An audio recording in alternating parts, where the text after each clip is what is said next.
From the Palace at Uncle Studios in beautiful Southern California, welcome to another edition of Workout Matters, the central location for all your workers' compensation, employment, and labor law matters. My name is Steve Appel, and I'll be your host for the next hour with some talk, news, and hopefully some answers about Workout Matters. Thanks for being part of the show, and if you could break away from your Workout Matters, please feel free to give us a call and clue us in with your questions, comments, or concerns. The phone number worldwide, 818-357-4120. You can be old school and send a fax, 818-475-1437. You can send me an email at wcexaminer@aol.com. With me in studio, my right-hand man, Mike Zyma, my protege, Robert Ozeron. Scott's on the board taking care of the technical difficulties. Mark Reed is here and back at Workout Central.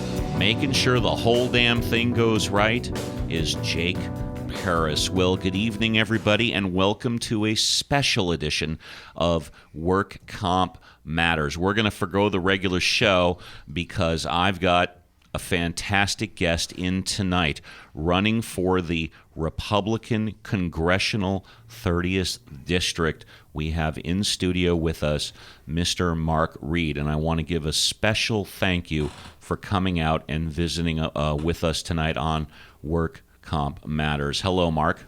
How you doing, Steve? Thank you for having me. The pleasure is ours. Trust me. For those of you that don't know, Mr. Mark Reed is the Republican candidate for the 30th Congressional District, challenging incumbent Congressman Brad Sherman. He has ran against Congressman Sherman before, and I think this is about the fourth or the fifth time you have run for the seat. You were born and raised in the San Fernando Valley, like me. You are descendant of the Mohawk and Apache tribes. After graduating from El Camino College in 1975, where my kids went, not in 75, they weren't born yet, you studied architectural drafting at Pierce College, where I went from 1976 to 1978. You bought your first company at age 26, extremely impressive.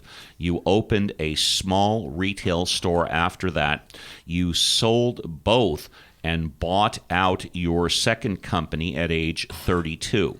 You currently sit on the board of directors at CAB at KCET Television. You are the national representative for the American Indians, dealing with the national issues concerning Indians in media and diversity contracts with the networks and studios.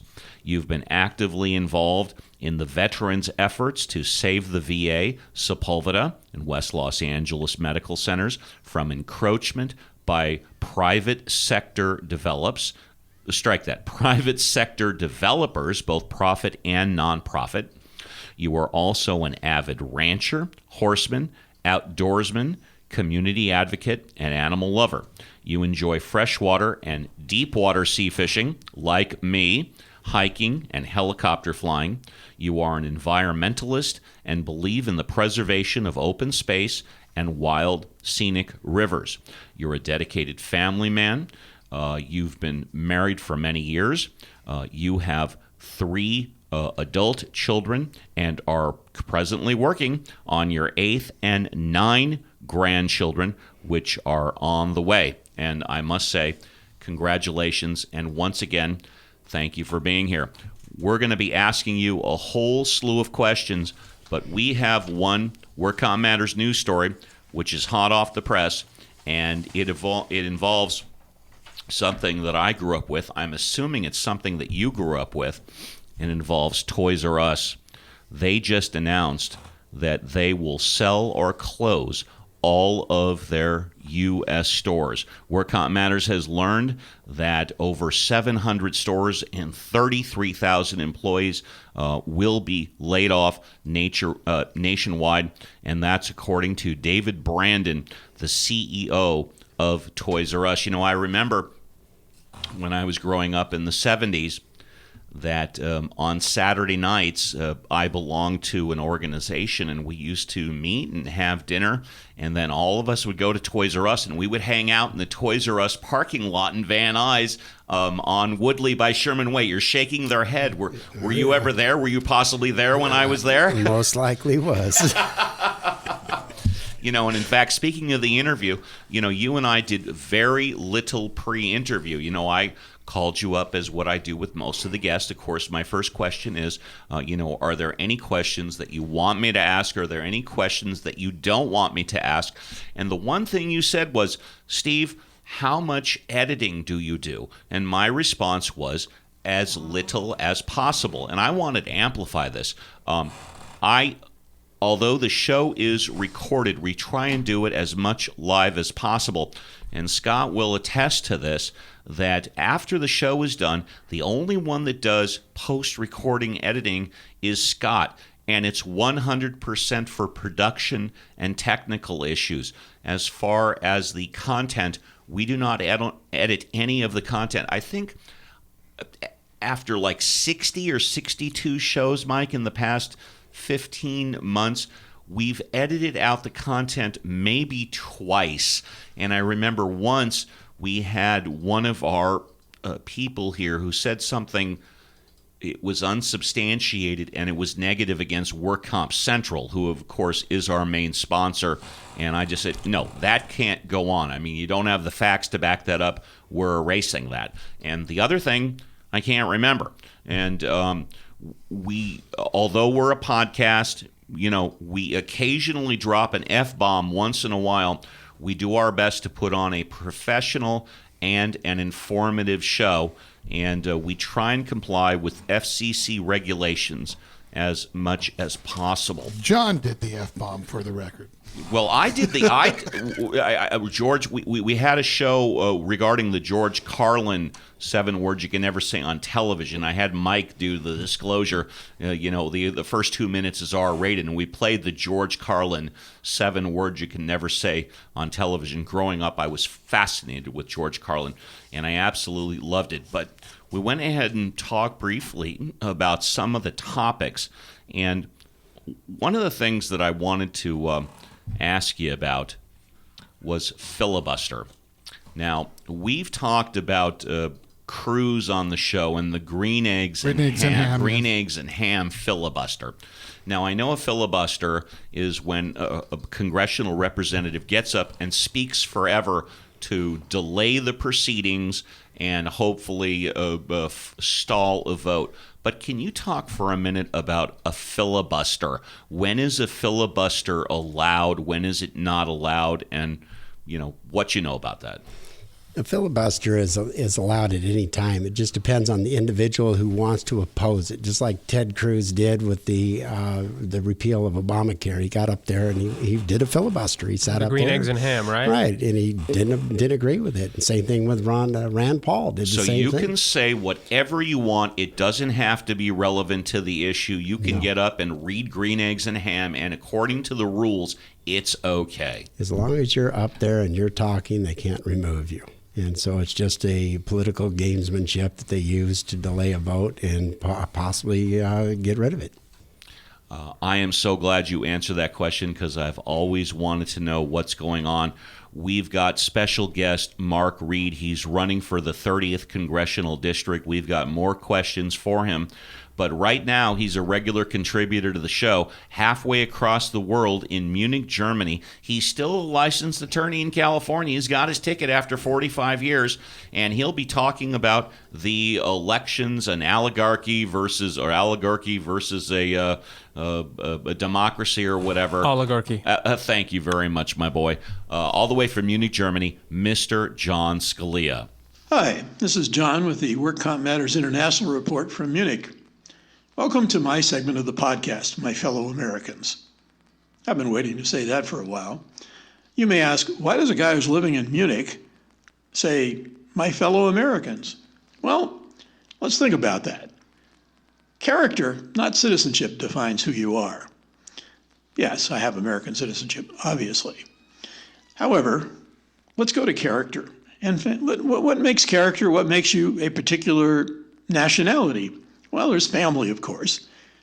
My mom and my dad were both born in America. My dad spent World War II, you may have heard of that little conflict, in a submarine in the South Pacific. Yeah, he was a regular hero. I had 2 kids attend West Point, the United States Military Academy. One of them a boy, one of them a girl. So I had to have a connection, strong connection to the American institutions. What about education? Well, I was educated in California. I went to the same schools that Governor Brown went to, the same schools that Gavin Newsom went to, the same schools that the president of the entire UC system went to. I am very Californian, and I think that makes me very American. What about jobs? Well, when I was in law school, I worked for the Federal Equal Employment Opportunity Commission, which is an organization guaranteeing civil rights in the workplace. I actually wrote job discrimination decisions, yes, it was above my pay scale, for the EEOC. I also worked for California Indian Legal Services, representing an oppressed minority. Afterwards, when I got my ticket to practice law, I've represented some of the largest corporations in the United States and the world. I've represented McDonnell Douglas, which is now part of Boeing.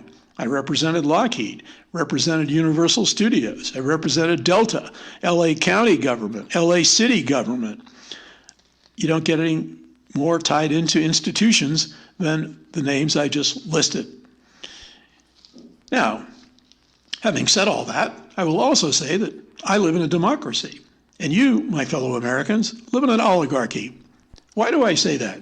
Well, I live in Germany, which is a democracy and the most powerful country in Europe and one of the most powerful economies in the world. We just recently had an election. To be honest with you, I kept waiting for it to begin. Nothing happened until about a month or so before the election. Then finally, some signs that an election was going on. Mind you, all kinds of important things were being decided. But why was that? Well, because in Germany, each party creates just one 90-second ad for the entire election. And the number of times it airs on TV is proportional to the number of votes the party garnered in the last election. For small parties like Die Linke, that means about 4 times on each of the 2 major channels, total. In the last U.S. election, Barack Obama and Mitt Romney both spent more than $400 million each on TV ads, the vast majority of them negative. In Germany, the SPD, the Socialist Party, and Angela Merkel's Christian Democratic Union spent somewhere between 20 and 30 million euros. And again, that's the total for everyone from Merkel to the most junior parliamentarians combined. Meanwhile, a single U.S. Senate seat now costs an average of $10.5 million to win, and Obama's re-election campaign alone cost $700 million, excluding money from PACs, which don't exist in Germany. And that's a topic for another day, Citizens United. Okay, so how much does it cost to get elected in America? Winning a House seat, and this is from 2012 from the New York Times, cost $1.6 million. Winning a Senate seat cost $10.4 million. That's a lot of money. And who do you get with all that money? Who is able to accumulate all that money, go to the PACs, go to the corporations, and accumulate all that wealth? As it turns out, other wealthy people. The average net worth of the U.S. congressman is $6.5 million, should say congressperson, and the average net worth of a U.S. senator is $14 million. Yeah, that sounds like an oligarchy, not like a democracy, right? Sounds like the people running Russia, not what is supposed to be the greatest democratic country on earth. Nonetheless, those are the facts. Facts are unfortunate. They get in the way of preconceptions. So enjoy your elections, enjoy living in an oligarchy, and I will enjoy continuing to live in a democracy. That's the Work Comp Report from Munich this week. And Mark, I want to ask you about a couple of things that John said, but we've got to take a musical break right now.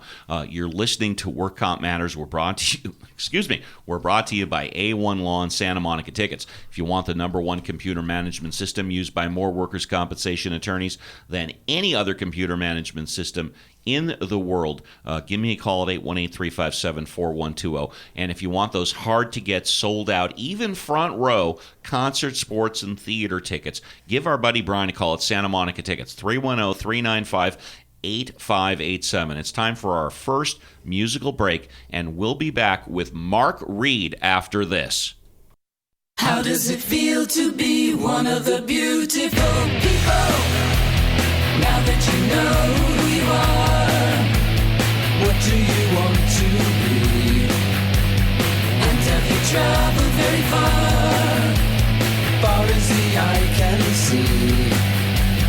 Baby, you're a rich man. Baby, you're a rich man too. You keep all your money in a big brown bag inside a zoo. What a thing to do. How does it feel to be one of the beautiful people? How often have you been there? Often enough to know. What did you see when you were there? Nothing that doesn't show.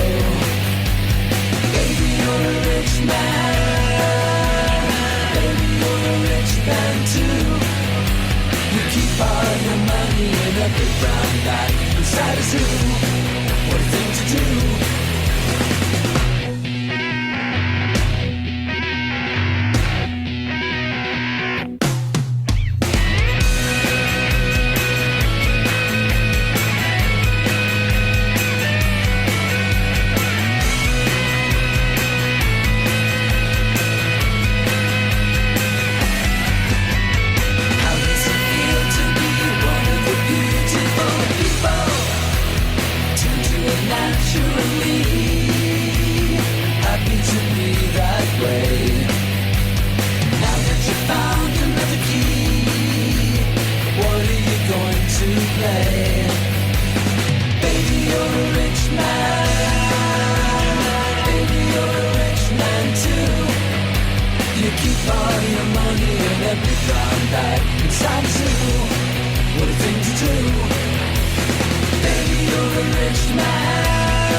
All right, thank you very much. That's La Familia Glenn Laughlin with Baby, You're a Rich Man. My name is Steve Appel. You're listening to Work Comp Matters, and we've got our special guest, Mark Reed, who's running for the 30th Congressional District. I wanted to ask you for a moment. You heard the segment from John Scalia. John indicated that spending for the United States Senate seat on an average across the United States cost about $10.5 million, and then spending for the House cost considerably less than that. Do you agree with that? Well, I agree with the numbers, but what's even worse than that is the fact that the chairmanships of the committees are also sold off to the fundraising abilities of the candidate or the incumbent. If you want a top seat of the House Foreign Affairs Committee, you have to give to your party $3 million a year. So the lobbyists are controlling the incumbents, and then the big businesses are controlling the candidates that are getting into office.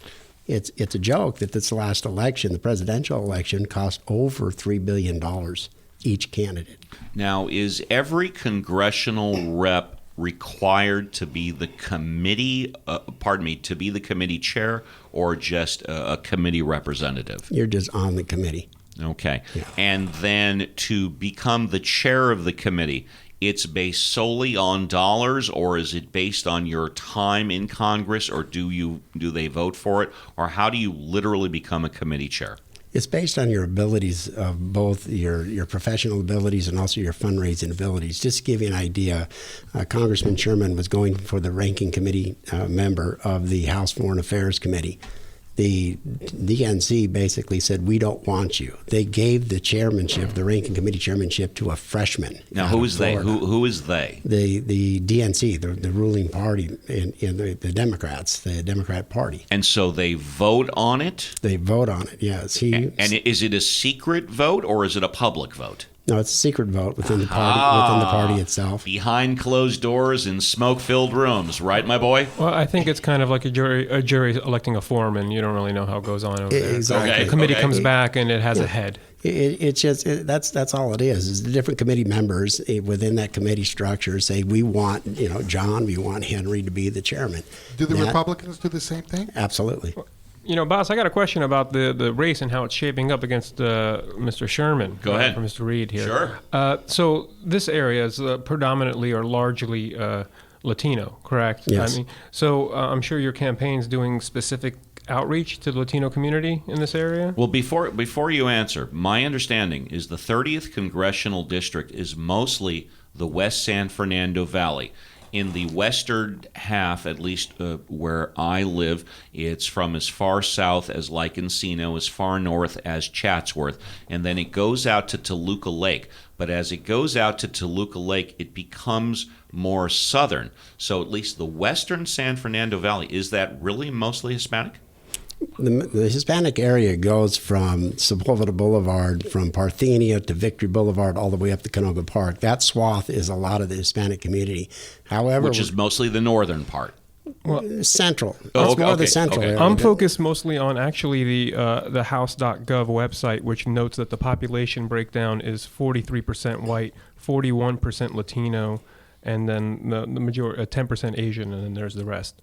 So it looks like it's 40-40 white Latino and 10% Asian. Okay. So regardless of which area within the San Fernando Valley, you have to target, of course, generally the Latino community. And I'm wondering, are you guys on the streets? Are you guys out there talking to people? How are you getting the word out? We have several people that are Hispanic. My family, both my family and my wife's family, is from Jalisco. So we have ties to the Hispanic community. Well, how are you advertising that is my question. Not just what's the truth, is how you show it, right? Well, I'm a person that also believes that you don't target an ethnic group. If you've read John Smith's, comments back in the Wealth of a Nation, when you target one group and you favor one group, it hurts them more than it helps them. So when I go out to the Hispanic community, just like any other community, I talk about jobs. I talk about security, law and order. I talk about the homeless issues. I talk about the opioid issues that are going on. I talk about the things that concern them just as much. Job opportunity and small business opportunity is just as important to them as the white community, to the Jewish community, the Armenian community, the Persian community that's there, the Asian community, and the black community. They all want the opportunities.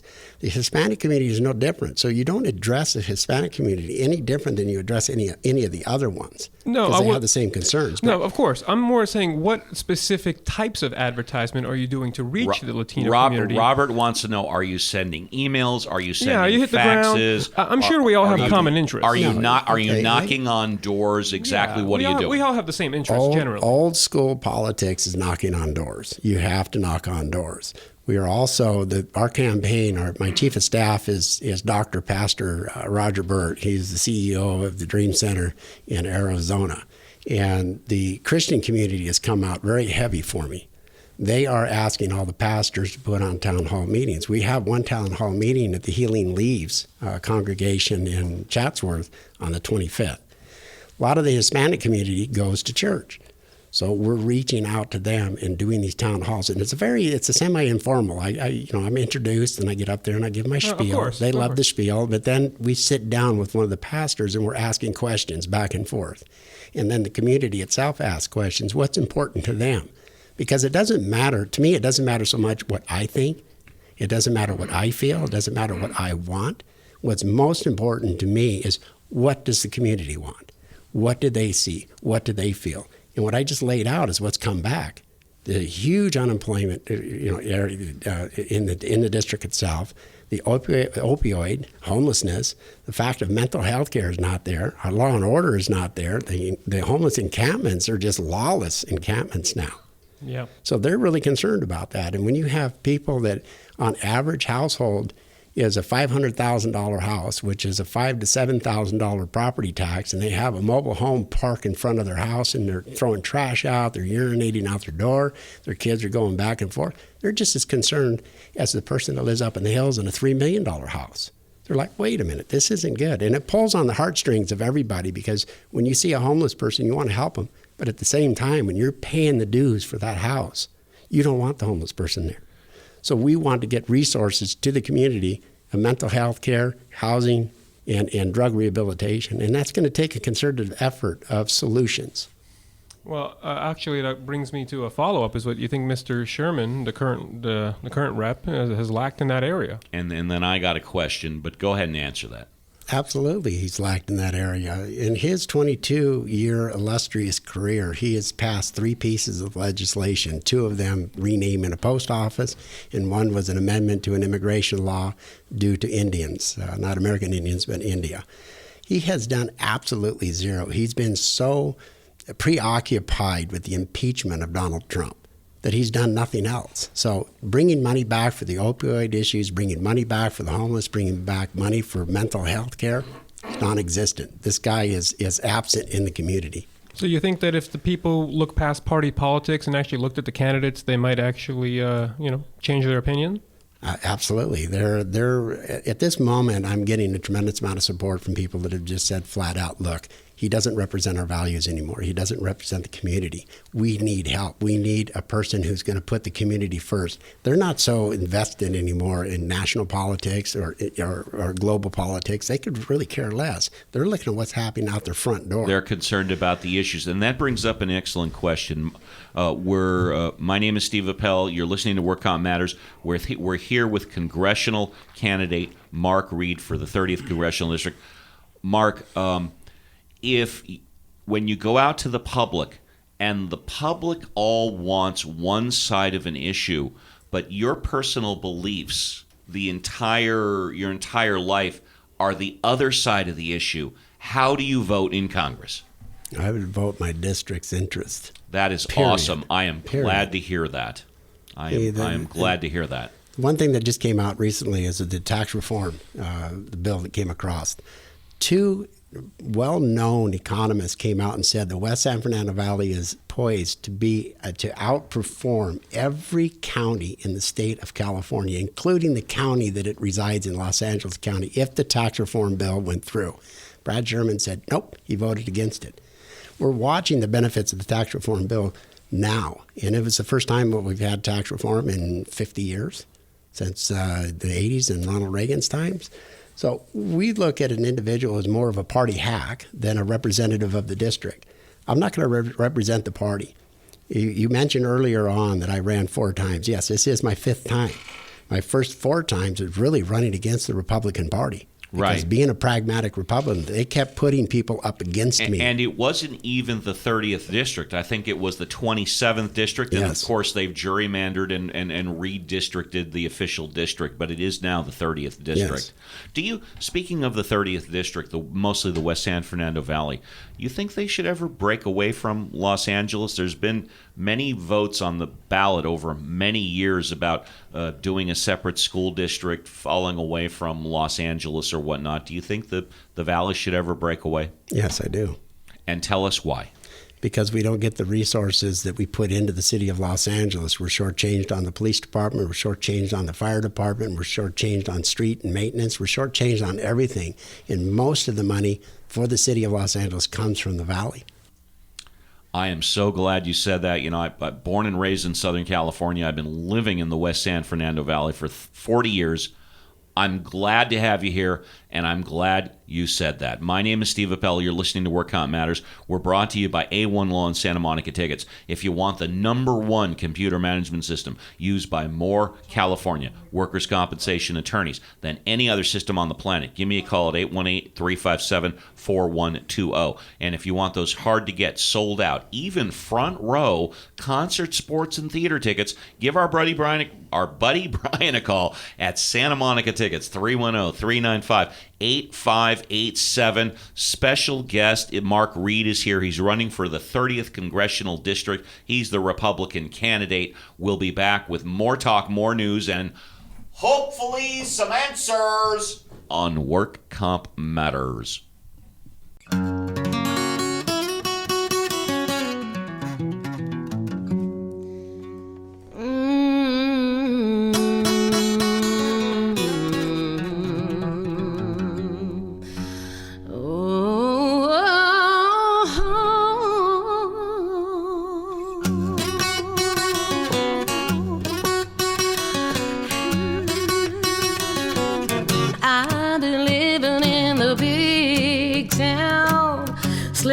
Sliding on the upside of down.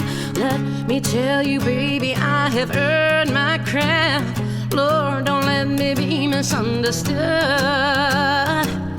Ain't got time to watch no grass grow or romancing with a Romeo. Here's the ticket to the rodeo. Lord, come on and love me like you could. Say I ain't a lady. I'm a single mother, got a family. Sometimes you need a piece of candy, a little bit of something good, a little bit of something good. See, I drive carpool and I do night school. Social network. Oh, I got my arms around the world. Forget about your black book. Come on, baby, take a good look. Oh, the fish is jumping on the hook. Oh, don't think I wouldn't, 'cause I would. Don't say I ain't a lady. I'm a single mother, got my family. Sometimes you need a piece of candy, a little bit of something good, a little bit of something good.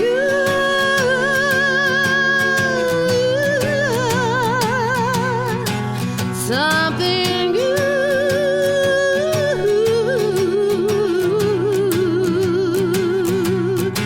Something good.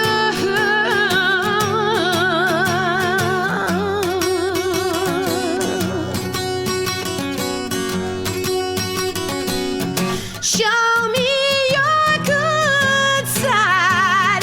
I ain't asking for no free ride. Come on over to my side, and you'll be feeling like you should. Oh, don't say I ain't no lady. I'm a single mother, got a family.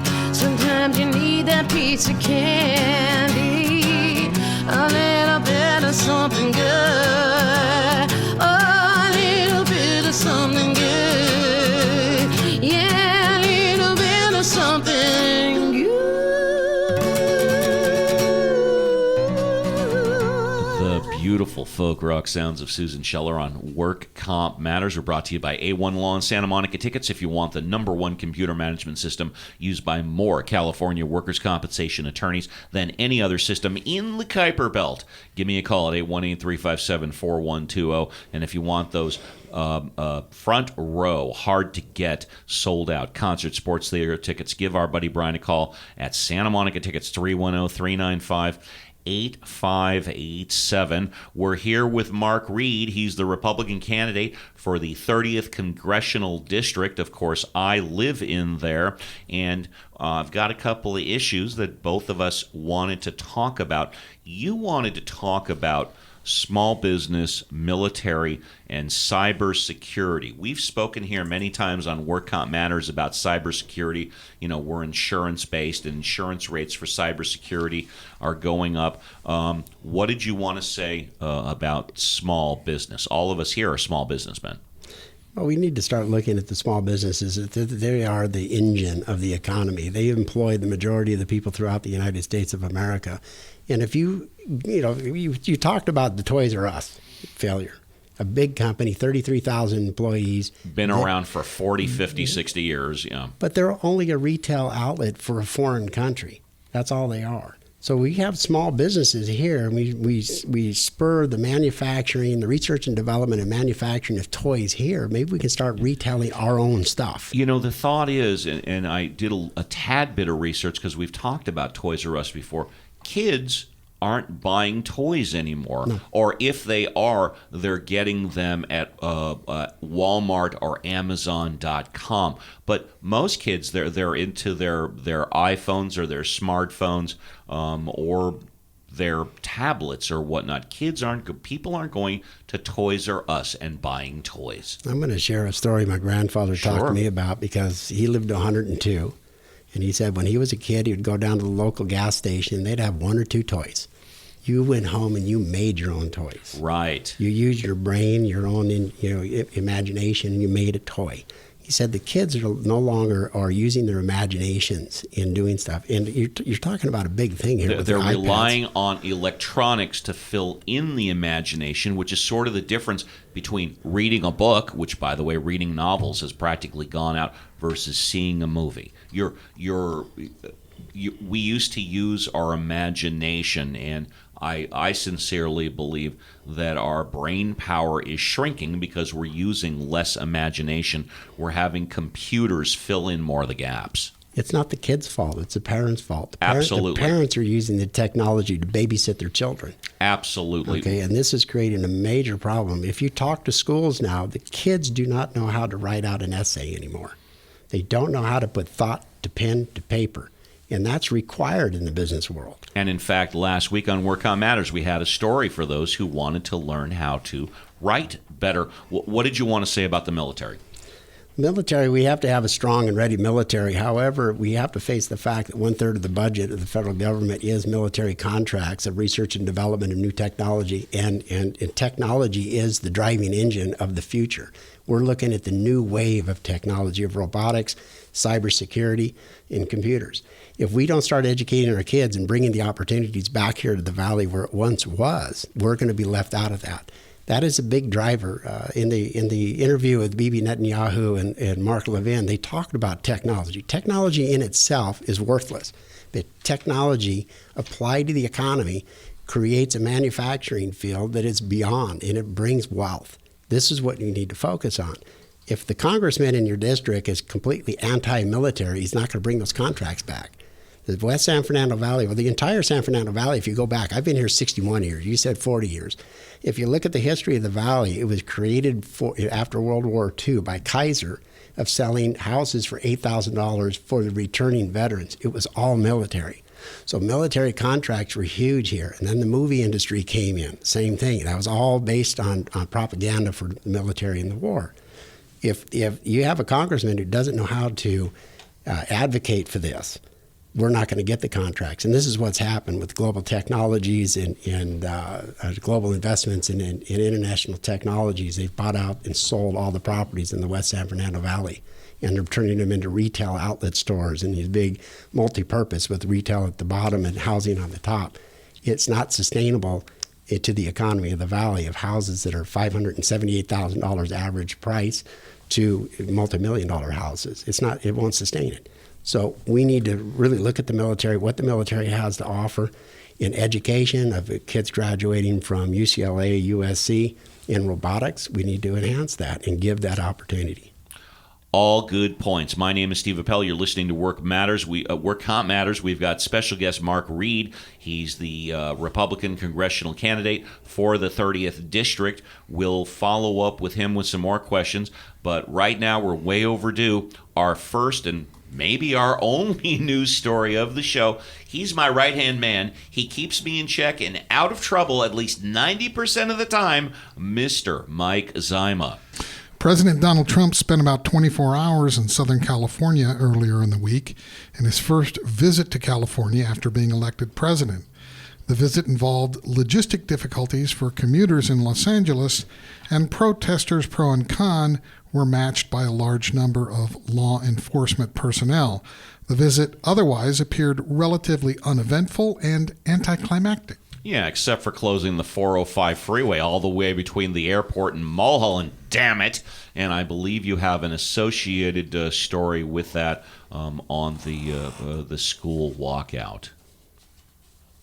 Oh, you know what? I have the school walkout you have story, that. actually. I'm sorry. I've known him for about 5.5 years. He's my protege, attorney Robert Ozeron, with the second news story of the night. Oh, thank you for the intro, Steve. Students from around the country walked out of school on Wednesday in solidarity with students from majority Stoneman Douglas High School in Parkland, Florida, to push for changes in gun laws. This was the latest event to follow up in the shootings at Stony Douglas last month. The walkout looks to have occurred without incident. I had a deposition this morning, and driving into work, I see a collection of people and a helicopter and some police in front of the Van Nuys courthouse. So, of course, what do? I park and immediately run over there. I check my iPhone, and I got the following interview. Let me ask you, since I've been here, I haven't heard anything specifically about the Second Amendment. Do you want to change the Second Amendment as it's currently written? I think that would be a larger conversation for another time.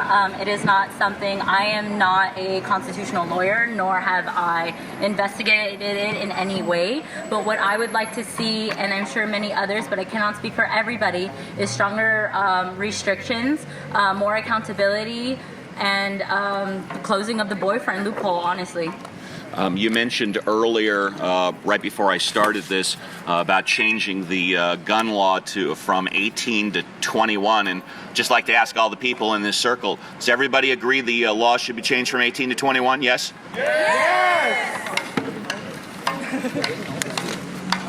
I think it's unanimous. Yes, I would say so too. All right. Well, thank you very much for this time, and we're at the Van Nuys Courthouse. And for everybody that's listening, tune in to Work Comp Matters on YouTube. Thank you very much. Thank you for having us. And just as a side note, after I did that interview off the record, I spoke with the 3 policemen that were managing the situation, and I specifically asked them. Obviously, the crowd favors gun sales being increased from 18-year-old to 21. Do you agree? And all of the law enforcement officers said, that doesn't matter. What matters is gun responsibility. Mark, let me ask you, what do you think about the current situation, the current polarization regarding guns? Obviously, each state has its own different laws, but there are certain gun laws that are federal, that are federalized, but most of them are run by the states. What are your comments and concerns? I commend the Florida legislatures for passing the laws that they did, mainly the enhanced security at schools and also the additional money that was given to mental health care. You have to remember the Florida shooting, that individual was visited by the Sheriff's Department 39 times. Yep. Red flags, big time. Absolutely. 16 times by the Social Services Department, 1 time by the FBI. This is where one of my pieces of my platform is mental health care. 1 out of every 5 Americans suffers from a mental health care issue, and there's no resources. So when these red flags show up, there's no resources for them to direct that kid to. This kid was a bomb ready to go off, and he finally went off. I totally agree. But then at the same time, you look at the Texas shooting of the guy. He was kicked out of the Navy for domestic violence. He was dishonorably discharged. He was kicked out of the Navy. The Navy didn't report it to the federal DOJ. He was also convicted of a domestic violence in his home state, in Texas. It didn't get reported either. So when he went to buy a gun, which that nullified his Second Amendment rights right there. Okay, we have systemic failures at this point. You can pass all the laws you want to pass about guns, and the one thing you always have to remember: criminals don't abide by laws. They just don't. You speaking about the Texas church shooting? The Texas church shooting, yes. He was dishonorably discharged from the Navy for domestic violence, for beating up his wife. That gets rid of your Second Amendment rights right there. And you have to put that on your form. There was 90,000 applications for guns, sales of guns. 90,000 of them rejected because of felonies. Okay? Only a dozen or so of those were prosecuted for lying on that application. We need to enforce the laws that are on the books. But one of the things that I'm really, really advocate for is setting up a new process where the psychiatric department or psychiatric field can go into a private court, remove the Second Amendment rights from a person who has been deemed dangerous to themselves. You and I or the spoke public. about this a couple of weeks ago. Please continue. Yes, I think they need to be able to do that and have a process that they can get their Second Amendment back once they're deemed okay by the psychiatric field or their therapist. But we need to have an ability of a universal background check, a universal system that logs these people that should not have guns. This is what we need to do. It's not restricting guns. I mean, this is what I talked about solutions. Sherman came out and signed the bill for a 2018 assault rifle ban. We have 320 million weapons out there. You can ban all the guns you want.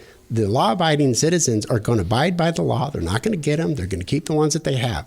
But your criminals, your people who have a mental issue that is going on, are going to get them. They're going to do the damage. That's where the solutions are going to be found, and we need to go after that. Where's the NRA on the National Gun Registry issue? They're opposed to it, aren't they? They're opposed to it because they're afraid that a national gun registry is going to give the federal government the ability to know who has guns, and then they're going to come and get their They're going guns. to knock on your door, and they're going to come and get them, period. But essentially, they know. They already know. Every state keeps a registry. The feds know the registry. They're going to get them anyways.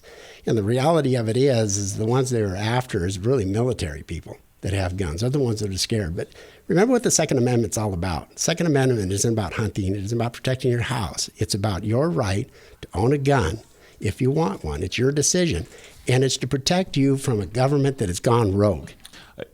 Mark, you couldn't have said it better, because Robert has said this on the show many times.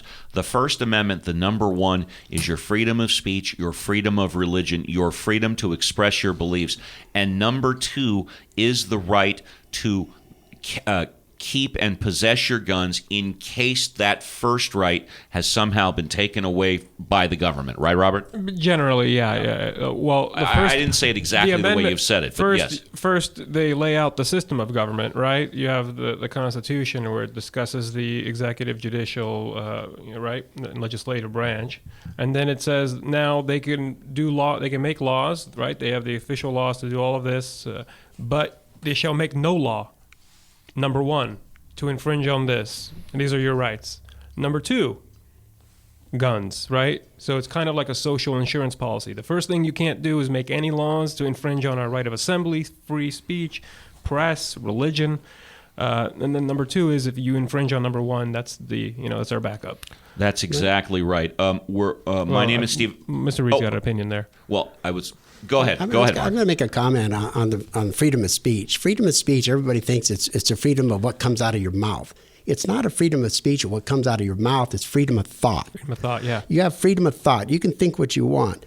The progressive left, though, is completely offended by the right. So they will come out and attack you and offend the living tarnations out of you, and you do not have a right to think and talk back and express your opinion. When you and I grew up in the San Fernando Valley, or at least for me, I was a liberal Democrat, and it was the Republicans that were staunch, and we were out there trying to express our opinions and get our thoughts out.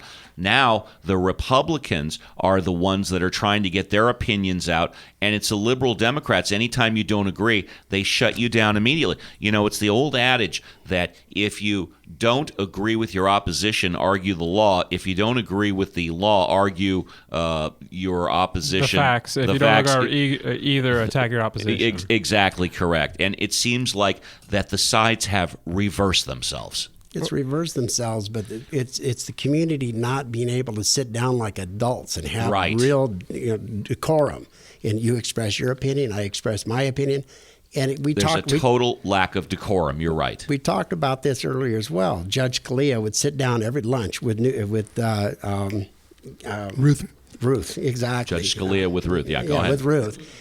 And they got along. Yeah, Ruth Ginsburg. Bader Ginsburg, yes, go ahead. And they would get along with one another, completely different thoughts. Can you imagine two people from the street with opposite thoughts having lunch? That'd be a very interesting brawl, wouldn't it? Well, that's why you hire an attorney. I wouldn't have a job, right, if people were so reasonable. That's why you hire me. Exactly. But someone to talk about This is why we need more representatives that are pragmatic, that have common sense, that will vote their district's interest and understand their district's interest and reach out to them and listen to them at what they have to say. And right now, the incumbent has failed at that dismally. The most underrated asset today, common sense. My name is Steve Appel. You're listening to Work Comp Matters. We've got Mark Reed, congressional candidate for the 30th Congressional District here as a special guest. We'd normally be doing a musical break, but there is just so much more to cover.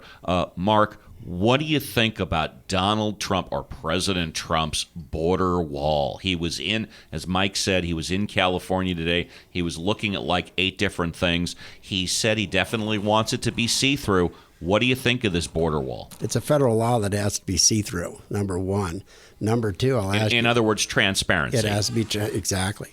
Let me ask you a question, Steve. Do you have a fence around your yard? Of course. Okay. Do you lock your front door? Absolutely. Why can't we have that at the border? Sounds good to me. Okay. Yeah, very reasonable. There are several communities that are backed right up to the border, and the bullets that come flying across, the drugs that are flying across.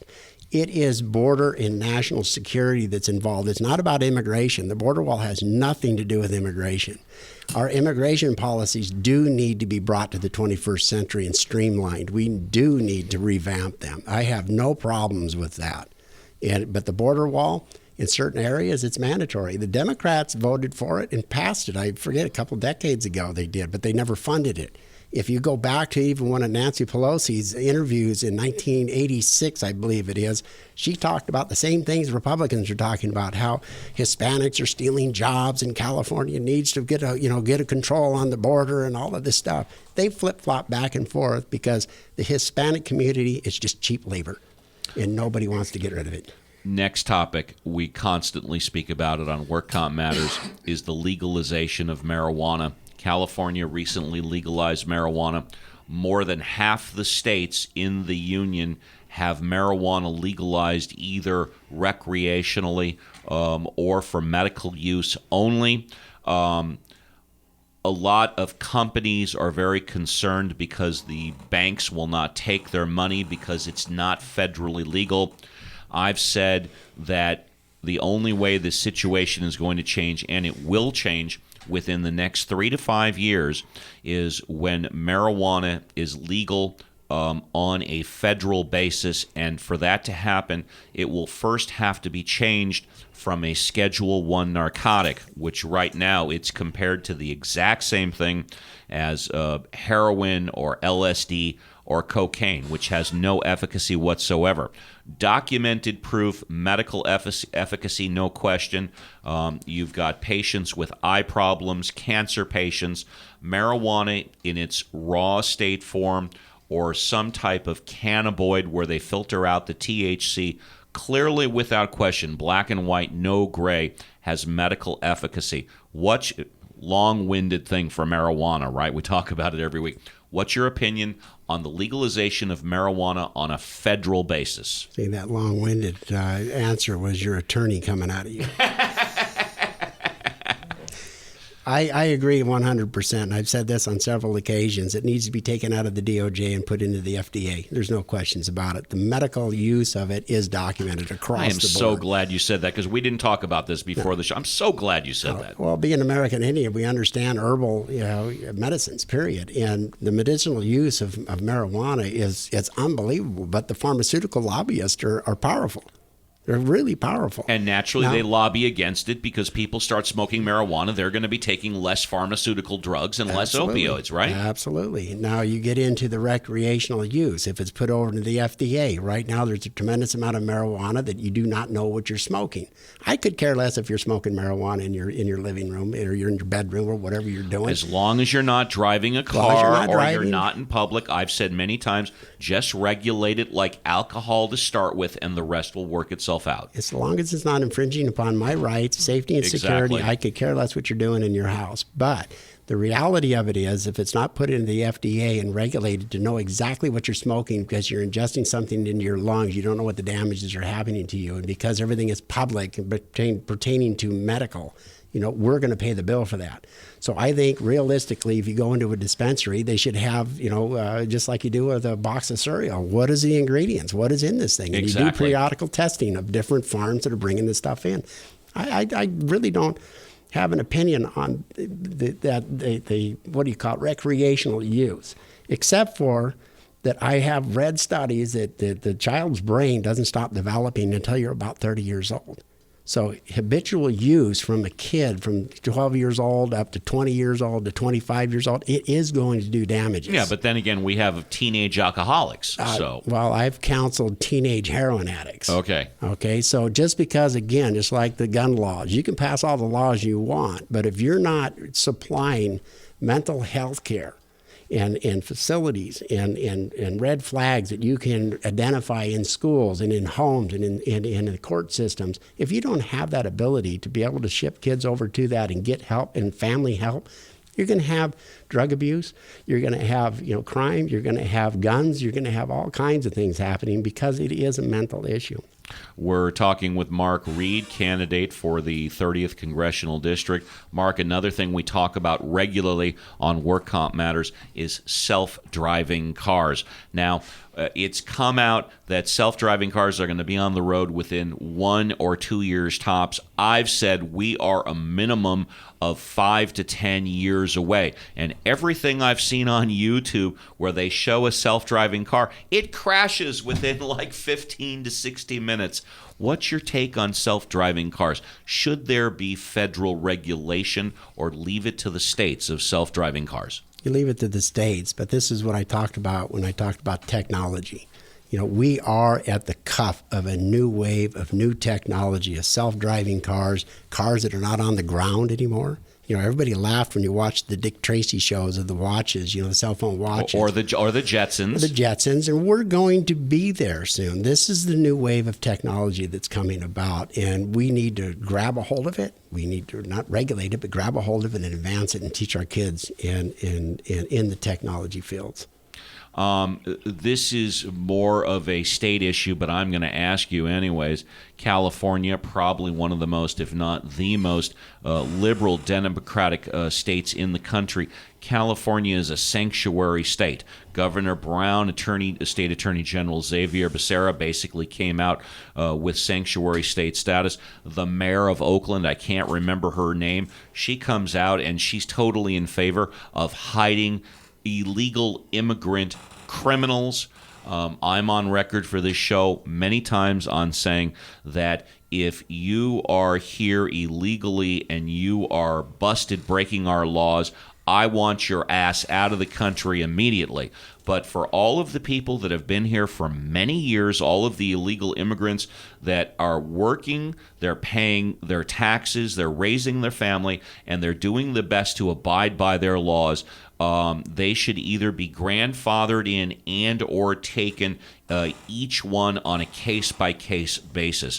What's your take on California being a sanctuary state and illegal aliens?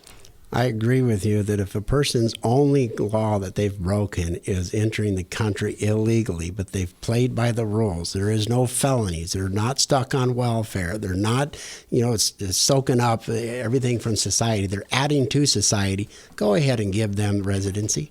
You don't have to give them citizenship right away. Give them residency, so that way they're not picked on. And by the way, I've spoken on this show about welfare many times before. All of us are going to be kicked to the ground, and all of us are going to need assistance. However, there should be a timeline to welfare. I've Absolutely. recommended a cap on 2 years. And by the way, during those 2 years, I'm more than happy for my tax dollars to pay, but I don't want you, quote, sitting on the couch eating potato chips, close quote. I want you learning a new trade. I want you with a vocational advisor. I want you applying for jobs. Use those 2 years that I'm helping you get back on your feet to educate yourself, learn a new trade, and come out after 2 years to be a productive member of society. Absolutely. The aspect of sanctuary state, status that we have right now is completely an abomination of the rule of law in our country. If you've broken the law, then you should be deported immediately, period. If you've got a felony, and these guys are not, just little felonies like stealing a car or something. You've got a lot of domestic violence and abuse and assault and battery with weapons. They need to be deported. The Sheriff's Department right now, to the state of California, even prior to the sanctuary state status that they created, refused ICE agents in the jail systems. They have refused to turn over felons to the federal government. And that is just wrong. It is wrong. We have to put the citizens and the American people first, always. This is what we pay our taxes for. This is what we go to work for. This is what we want. It's our quality of life.